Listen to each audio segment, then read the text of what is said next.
eji egwu unu na emume ha gwara unu na a ga-ewetara unu taa bụ Satọde by 6 o'clock.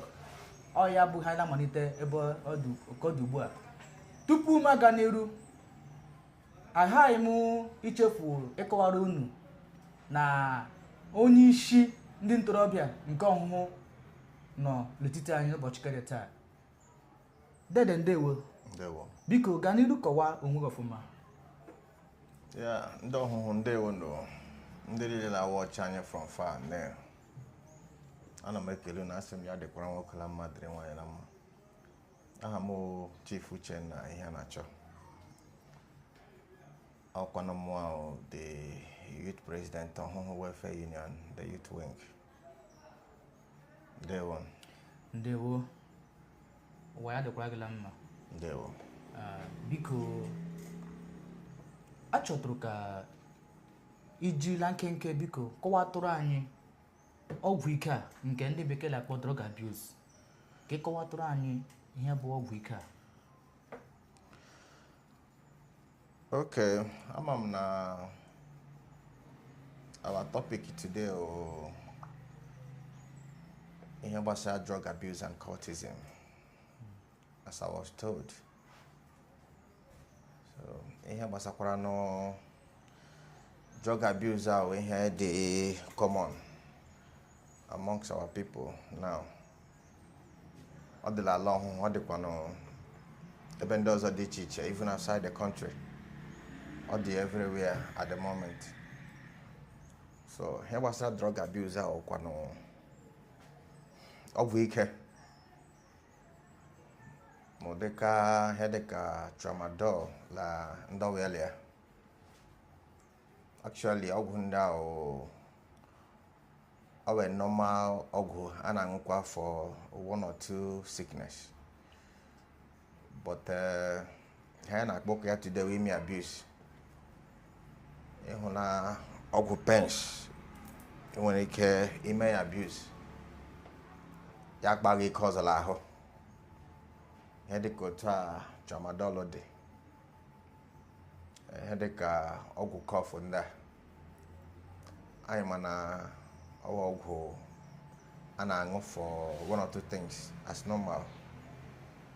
But ihe anyị na-akọ ya today ụfọdụ ndị youth, more especially ndị na-enweghị the need for ụdịka ọgwụ ahụ, la ṅụzi ya maka ihe ndị ọzọ nwere ike ime ha, more especially highness o nwere ike ime ha n'ahụ. And mainly most times now ụfọdụ ndị be ezu ya for the normal usage agaghịkwa ikwu ireshe ha because of ihe ndị ọzọ a na-eji ọgwụ ndị ahụ eme. Nke normal ọgwụ ndị nke a na-ere na ndị pharmacy na-ere. I think a na-akpọ ya over the counter drugs or something. Then ọgwụ ike a na-ekwukwa okwu ya nwekwara nke a na-ere mala isi ọhịa mana bunk. Ka ahụ a na-eri ya ịma ndị ke na-ere ọgwụ ha nwere signpost and all that. Ha nwere shop is a kind of official to a reasonable extent. But ha na-ekwuzi ndị na-azụrụ ya eji eme ihe ọzọ. But ọ nwekwara ndị ke na-adịchaghị that official. O nwere ndị kelare ma goof maka mkpụrụ mmiri a ugbu a. Adị m aware na ọ nwekwara ndị na-azụrụ ma some of these cough syrup ma ụmụ tramadol. O nwekwara some people na-aga azụrụ ya ugbu a na-erekwu ya even unofficially the time abọnka ahụ dị ma ụmụ isi ọhịa ndị a and all that. O nwere ndị na-aga azụkwara ya ga-akwụ ha ebe ha nọ leresi ya ụmụ youth ndị a na-eme abuse. So we are talking of ndị nke nọ na shop. Okay.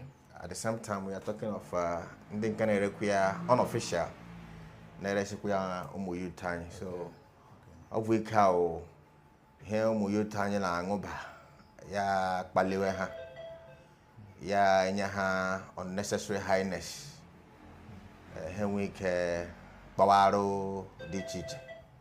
So ọ ya ọgwụ ike ndị anyị na-ekwu okwu ya. Ndewo. Ndewo. Ya ụwa ya dịkwa gị mma. Ndewo. ejimaka na unu na ha anụla ya ji anya unu na-ahụ ya lanụkala ọnụ onyeisi anyị onyeisi ndị ntorobịa nke ọhụhụ biko la nkọwa gị ịkọwachala ihe gbasara ọgwụ ike a o mere ka anyị mara na ihe ọbụla nwere mbido ga-enwerịrị ọgwụgwụ a ga-enwere otu a ga-esi gbochie ya wụ ọgwụ ike a maka ọ kpala mkpamkpa dị ike mee ụfọdụ ndị ntorobịa anyị na-eme kposhi na-eberigharị eleghị ihe ịma ị nwere ike ime wee gbochie ya bụ ọgwụ ike a. Okay,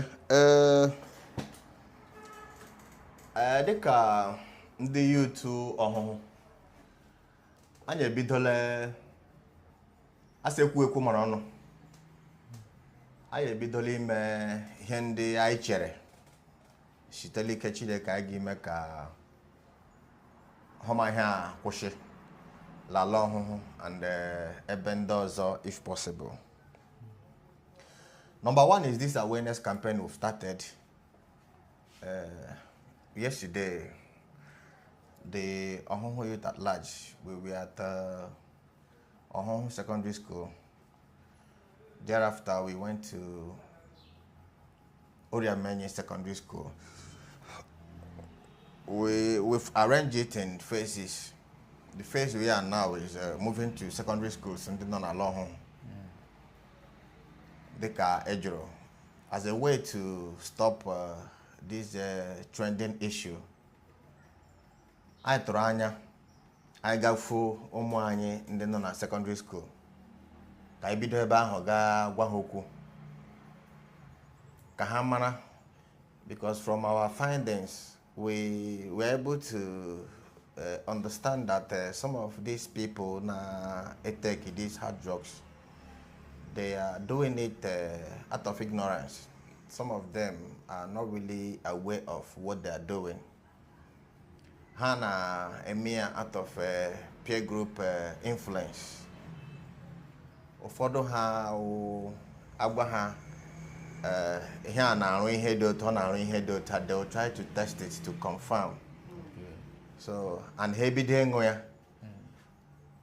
they can continue from there out of ignorance, ha ṅụrụ ya gawa. So we are trying to sensitize them, to make them understand ihe gbasara ọgwụ ike a.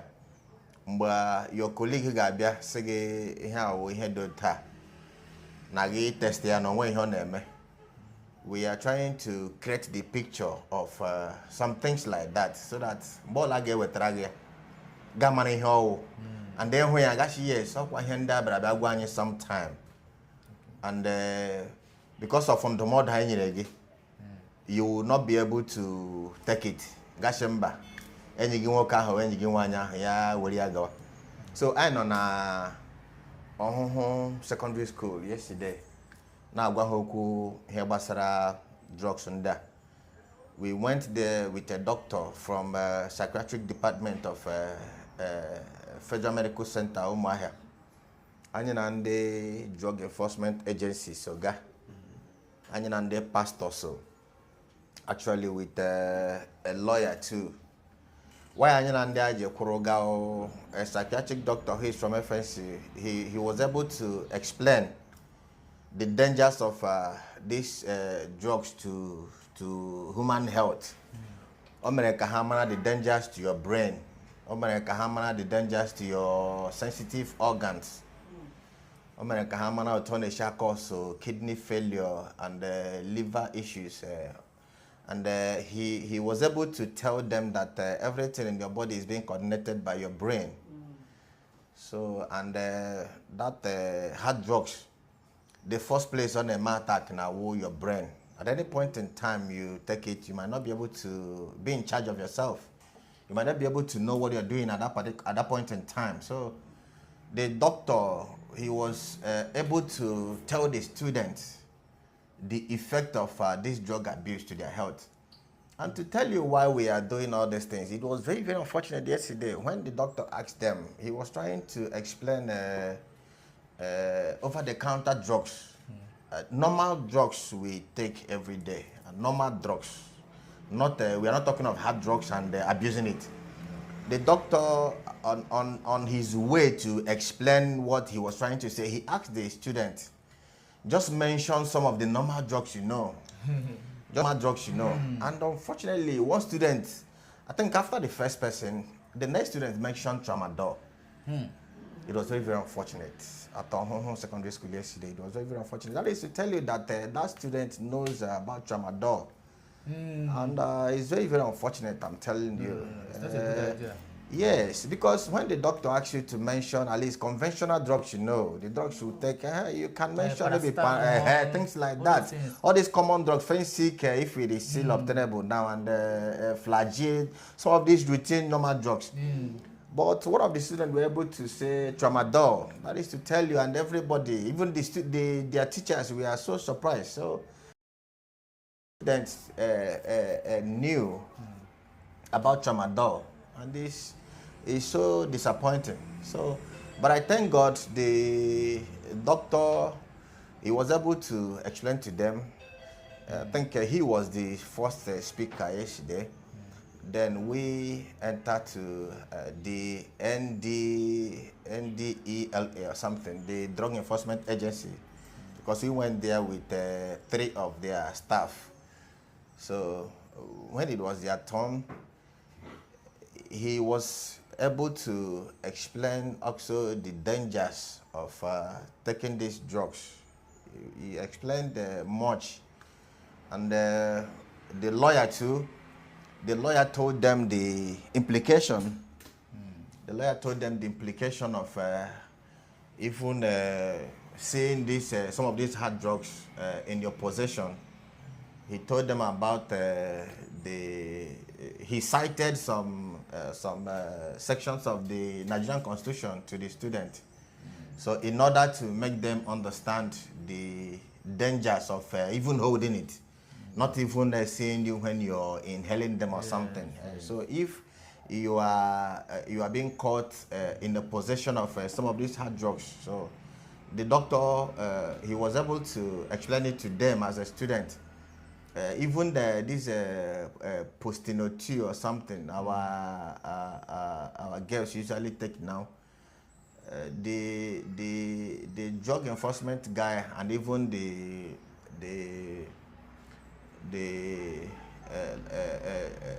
lawyer, yeah, they were able to tell them about some of this abortion our students are doing now, more especially female students. They told them if you are the one, you know, they usually send somebody to go and buy it for them.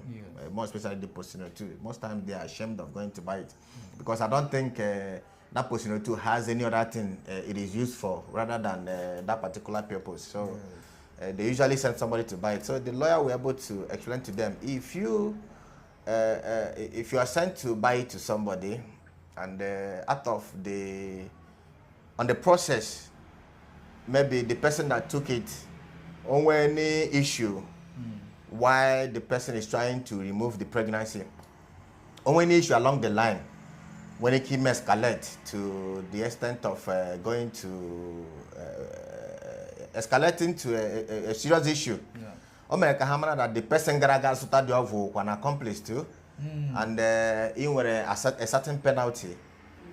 So I think these are some of the measures we have put in place to make sure our people will stop not really moving to secondary schools. We decided to do that first after our meeting. We decided to do that first because we found out that maybe we're this student. So we decided first. Yes, from the root. Yeah, from the root, yes. We will be going to market squares, we'll be going to villages, we'll be going to even churches to tell them the dangers. So, and I am that through this means, I'm at I got a reasonable extent to stop it. So, Kaigara yesterday, the students were so happy. They asked too many questions. And some of their questions, that actually they are a kind of ignorance of some of these things. So, and they were very, very happy. They were very, very happy to see us. They were very, very happy to see us. So, we believe that this our program, say no to drug abuse, say no to cultism. I'm not going to yield a lot because the students we told them, we were able to explain to them yesterday. Your parents is taking you to school.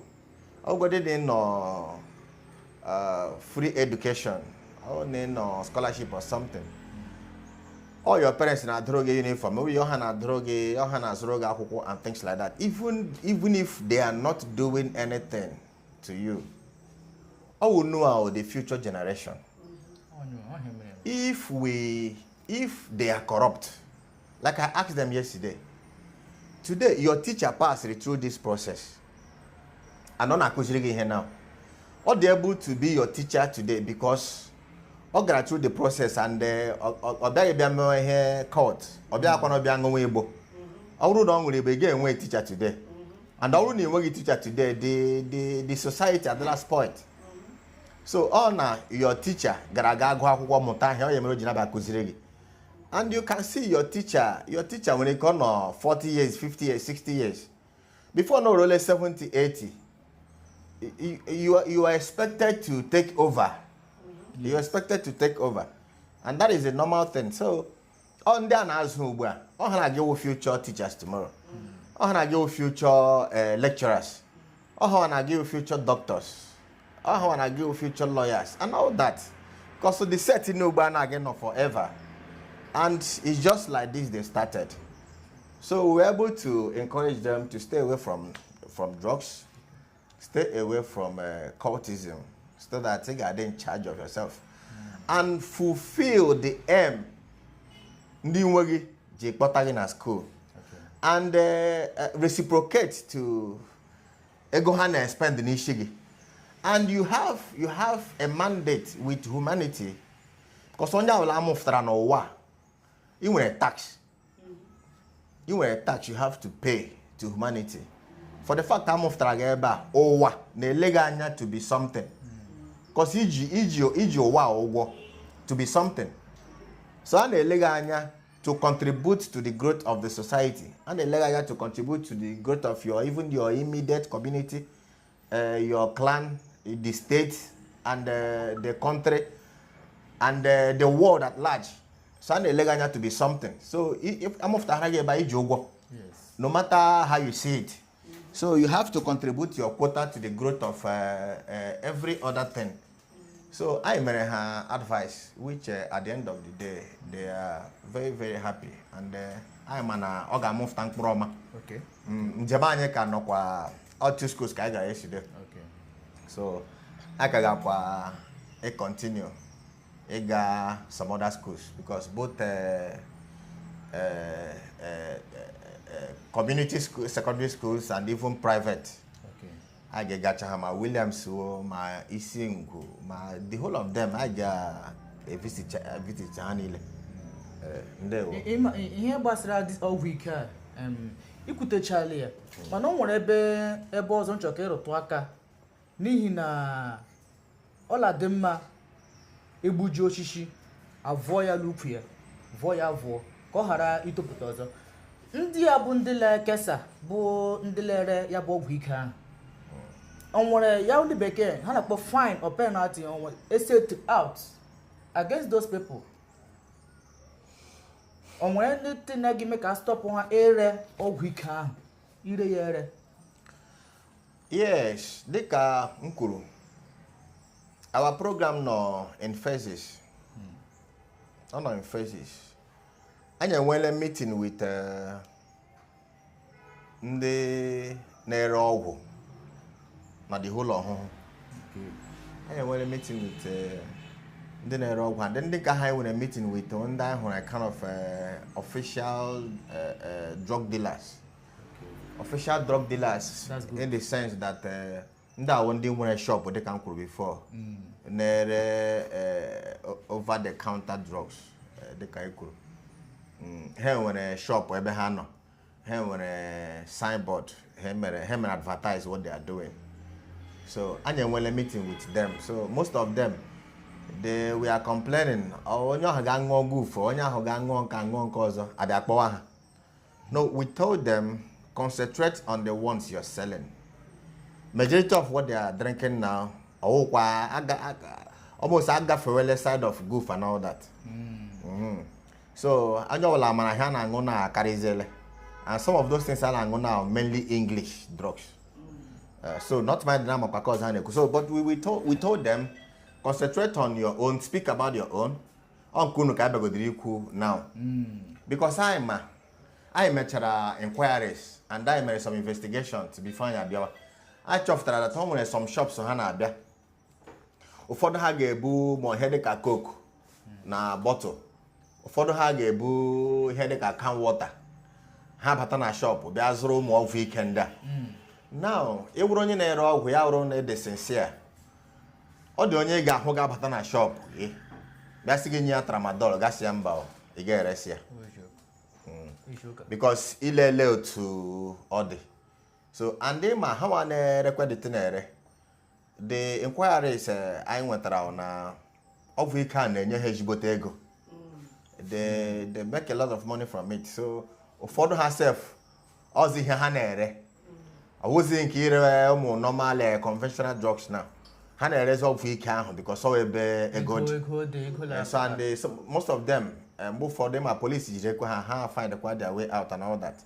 So I were Otu Allah them now. Odro tola nwokorobịa ma nwa agbọghọbịa ma onye elu ma onye ala si gaa ụlọ ụzọ ya daa ọ ya kụchie dịka a na-ekwu ya emegide ya atụ aka na ọ zụtara ihe ahụ na your shop America ha mara that from that point in time shop ga-aga arụzi ọrụ na ala ọhụhụ again. It's a smart move. Yes, so America ha niile mara so that onye be zụrụ ọgwụ a na nke gị gamaro dịka onye igireshia ọwụkwa onye vuru sagin ya para bottle water para nke abịa esigireshi ọgwụ ga-eresịa anyị bịa jụọ gị gasị na ihe ahụ normal ọgwụ cough onye ahụ ga-abịa taa ya zụrụ ọgwụ cough ya bịa echi ya zụrụ ọgwụ cough ya bịa nwanne echi ya zụrụ ọgwụ cough ahụ na-ala ala ọwụgodịrị na ọ ntụkịrị ka onye ahụ vu ya gawa n'ebe ala agwe. So if they want to help, they should be able to cooperate with us and help us. But thank God, some of them, like Casey Nona and Kwegweba, but the meeting got on. He said something. Ogbrandog Ibia, Onola Kuromi Joku. Nahale now that they are capable of controlling it. Because no hammer, Nerova, and the hammer on your one. And Hagi Kuromi Joku. So now there to go back, God drawing hard. Because now fully la lekuna na hale rechi na shop. So now there ka drawing her odd. Maro to hagishi nerova makano de kande hagereshi.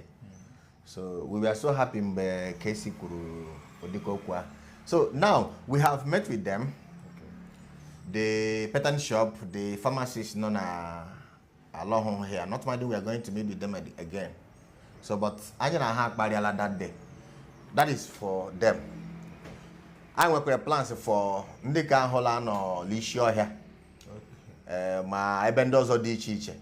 Nere Homa of. So I want arrangement for them. But to Kaha we have gave ya equal chango. So we have our means to make sure I may eradicate the whole Abasara Irofike na long. Ndewo. Ejigwa eziokwu onye nwere ntị na onye nwere anya kwesịrị iji ire goeze ya ọgụ.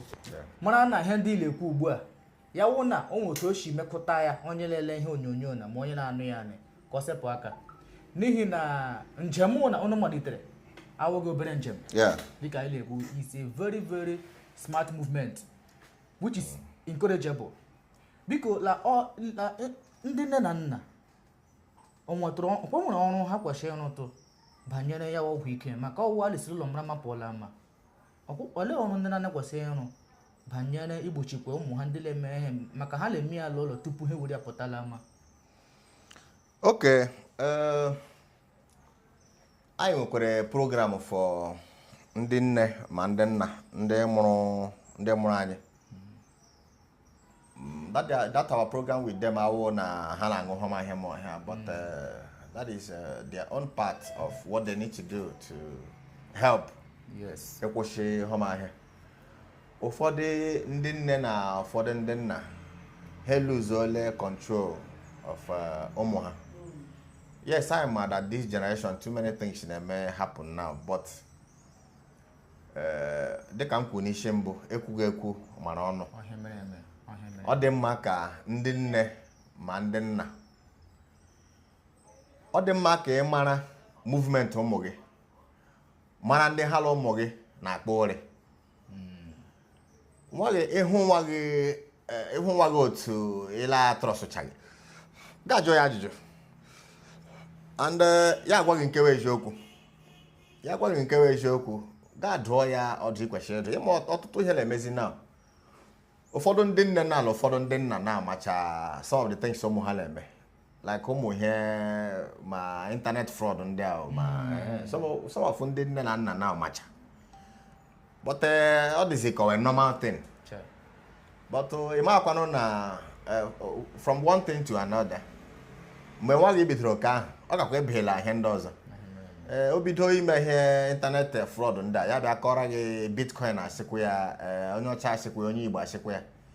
Ọ ga-ega to another stage where nwere ike emetụrụ the thing ya na-enweta 200,000, 500,000, 1 million naira. From there, agwazi ya the real thing was ebe a na-eshi evute the ezigbote ego. And that real thing now nwere ike was ebe into rituals. And them are rituals ahụ now. O nwere ike ashi weta nne ma weta nne ma weta nwanne. So ọ dị mma ka ndị nne na nna ka at any point in time ka ha mara ihe ụmụ ha na-eme. Asha onye ọwụla hụrụ ngwa ọkụkọ la avọ ọchị ya chụwa ya n'ihi na onye ma onye na-aga ịta akpịrịkpịrị. So here hụrụ nwa gị leme mma nga support ya. You might be the victim at the end of the day. O nwere ike wo gị nwala gị ịsọfa ihe niile ndị ahụ. So that is the reason why o ji dị mma ịhụ ka nwa gị leme ihe ahụ ga chụwa ya. Ịhụ ya ọgwụ ike ndị ala aka. Ọ wụ imewe ya ihe pampa. Ịhụ ya ọgwụ ike ndị ala aka ga chụwa ya. If possible, you can expose the child or your son or your daughter. You will keep me here to the authorities. You give me a caution. I dey have as onion no as onion. Na get jiraka uba should the drug. Lekwe mama, lekwe home, no caution from me. They can caution him or her and even happy. Yeah, lawa. So all the maka and the nela na tiaka. Ka hụla homa ihe endre. So ndị akwanụla ma ndị la-aṅụ ma ndị la-ere ere. Enwekwara another, maybe we'll get to that anyway. Enwekwara ihe ndị ọzọ ihe gakwa imeli inyekwara ha onwe ha aka to stop it. Maybe when we get to that we can talk about it. So ndị nne na ndị nna ọ dị maka onye ọbụla tie aka. Nwa ọkụkọ shi ihe ejila akpọla eti awụ dị ka egbe ha hapụrụ ya nwe ọkụwa ọnụrụlie. And sometimes if you did not tell your children about some of these things, they are likely to blame you at the end of the day. Ema ụmụaka ugbu a ha matala ahịa and o nweta na-eche echiche. Time to come, you can come to blame that child. Ya jogo mgbe gwara na ihe we bad thing. Mgbe gwara akwụsị ihe. Mgbe gwara akwụsị ihe. O mgbe gwara na ihe adịghị mma. And at that point in time, o nweghị ihe ga-ekwu. Maka ịgwa gị. Because egwa na ya now, icheke onwe ihe hụ na egwa gị. And that time you see that you have to blame yourself. So ụmụaka ugbu a, that child mgbe ahụ nwere ike ikwu ihe ahụ to exonerate his or herself. O nwere ike o kwuru ya from obi, o nwekwara ike ihe ekwuru ya, o nwere okwuru ya ka ọ dịrị free unto ọ maka egwa m mere m jide eme ya. Sometimes we can hear with eziokwu ọ bụrụ la nwa ahụ ma ọ gara eme ihe ahụ. So ọ dị mma ka ekwugode nke ahụ anyị kwesịrị ikwu. So biko ana m arịọ ndị nne na ndị nna la ala ọhụhụ lile and beyond. So biko unu gwa ụmụ unu onye ọbụla ya lefu anya ma cultism ma drugs leba anya otu nwa gị chiri aga ma ndị yala akwụ ma ndị lu ma ndị ala. So I think this is the part of this of the parents to help igbochi ihe ọgwụ ike anyị na-ekwu. Ndewo nnọọ. Ọhaneze ndị ọma ndị Igbo ndị ọhụụ njem ọnụ asị m ya dịkwara unu na mma. Unu ahụ na otu echigbo onye ubi ma hụkwa otu ochize ya. Unu ahụghị mgbe ọzọ ma hụkwa mgbe ọzọ. Ya mere biko dịka ịnụ ozi a sitela ọnụ onyeisi anyị bụ Chief ihe a na-achọ Uchenna, President General ọhụụ Youth Wings, dịka ọ gbasara ozi a ugbu a ọ ga-adịrị unu na mma na unu ga-atụsa ozi a tụsa n'ihe onyonyo a. Yes. Bienụ aka na ihe na-egosipụta aka nweli, dekwa ihe na edemede, gbasa ozi a, mee ka ndị na-ebi ndụ a ka ha kwụsị ya n'ihi na ọ bụghị ezigbote agwa. Yes. Ịbara onwe gị uru, ị ga-epu ụzọ mewe onwe gị enjoy tupu ndị ọzọ emewe gị enjoy. Ya mere biko dịka ala gwa unu ihe a unu nụrụ na ya. Ọ bụ nwanne unu nwoke Ekechukwu Kingsley Chidera, onye ụlọ ọrụ Noble Stock Communication ọhụụ today watara unu ihe omume a. Mụ na nwanne m nwoke, mụ na dede m Chief ihe a na-achọ Uchenna, the Youth President General ọhụụ Youth Wing. Anyị na-asị n'aha ndị ọhụụ today ụwa ya dịkwa unu na mma. Ndewo. Finally, before I emechi, all the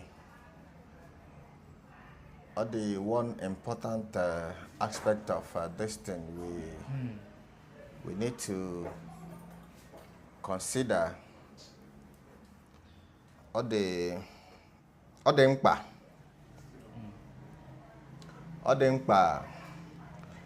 like lebara that area anya. We are not trying to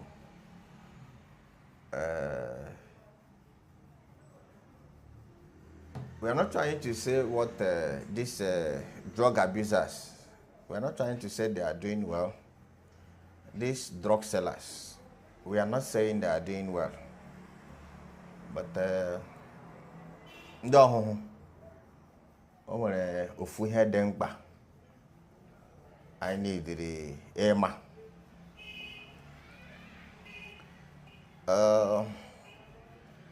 I heard this from Apostle Selman.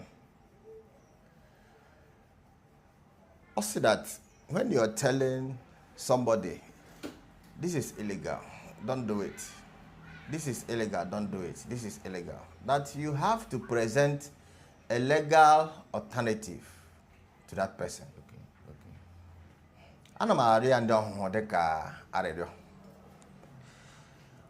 We need to empower our youth. It is not enough. It is not enough at all to tell a guy, stop doing these drugs. It is not enough to tell a lady, stop doing hookup. It's not enough to tell a guy, maybe stop doing internet fraud or something. It is not enough. I am telling us, it is not enough. You're telling this person, yes, it's illegal, it's not good. While you're telling this person, stop doing this thing, what are you presenting to that person? What alternative do you have for the person? You need to present a close alternative to that thing that person is doing. It's only ML internet fraud. Getting him for that person. All the very, very important. Let's empower these youths. Because I am that youth all the idol can yes go into too many things. But I am that when they got the idol, how they are conscious of what they are doing. Yeah. But all them can keep our youths busy. Can chotara ha on our one day grass school, chotara ha on one day game one aka.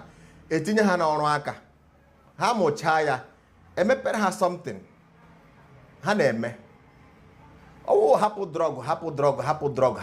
Yes, we are preaching it, hapụ no drug. But there should be something we have to present to them.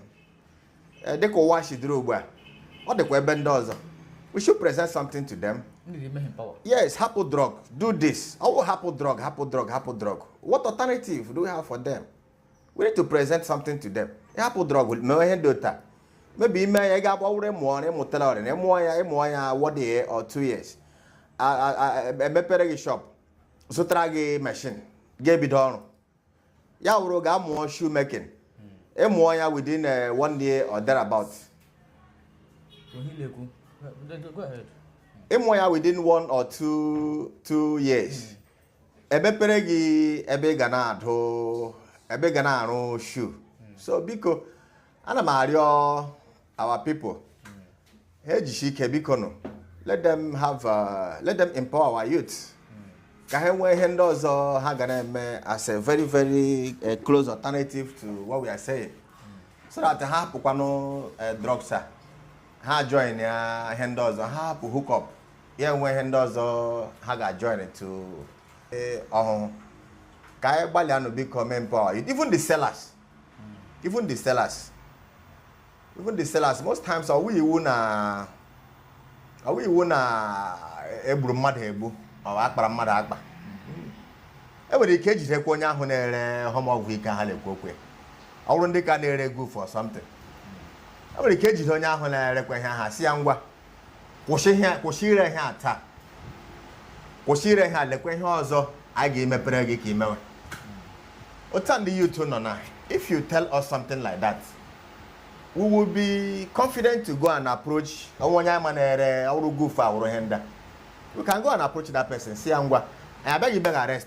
I beg you, beg expose. I beg you, be man here. Happen here. Le kwe here also. I ne present as business or whatsoever. So, mba present ronya ho deka here. Ye mecha lagachi to of we can when I aja mala anya salary ya akigbe. So, but you will kick at on ya jog, ya give me Guinness, ya give me Guinness.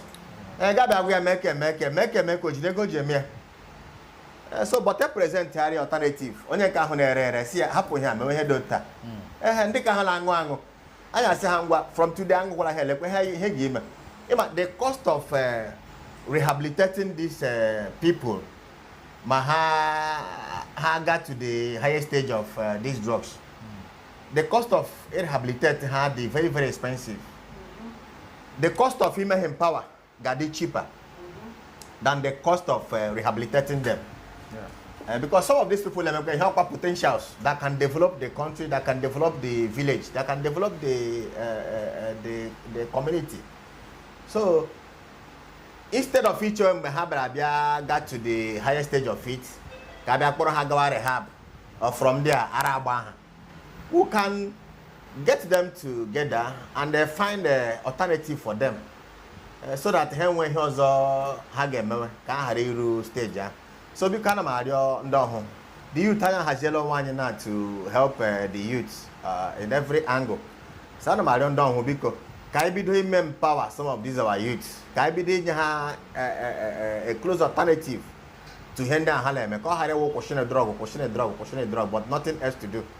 So ndị ọhụhụ biko nụ dịka unu na-ege ntị unu contact anyị nwere the template now a ga-eji nyere our youth aka ha bara onwe ha uru and anyị na-arịọkwa for support continue kwa our movement preach for this ịga ihu na our campaign against drug abuse and cultism. So anyị na-arịọ ndị ọhụrụ niile ka ha gaa n'ihu inyere anyị aka can we gani hu na this our movement ndewo no ndewo una no le okatachale ya owe bi okwu ihe onye nwere ntị ya nụrụ yeah asole makara ofeke 236 kabali mo he beta kara anụ ya ọnụ ya biko dịka unu nọ n'ọnụ chief Uchenna ihe na-achọ biko unu tikwu ya lọlụ dịka ị na-atụsa m onyonyo a ala ọhụụ ga-echekwa gị. Amen. Chineke ga-agbawa ume. Amen. Ya wụ na ị na-achọ ka ime ekwe n'ihe ọla ekwe gị malitela ụbọchị taa gawa n'iru Jehova ga-enye gị agbamume yala ike ị ga-eji wee kwụsị ya bụ ihe ala ka oke ya Amen. ndewo maka ịnọnyere anyị Ndewo. ndewo Thank you so much.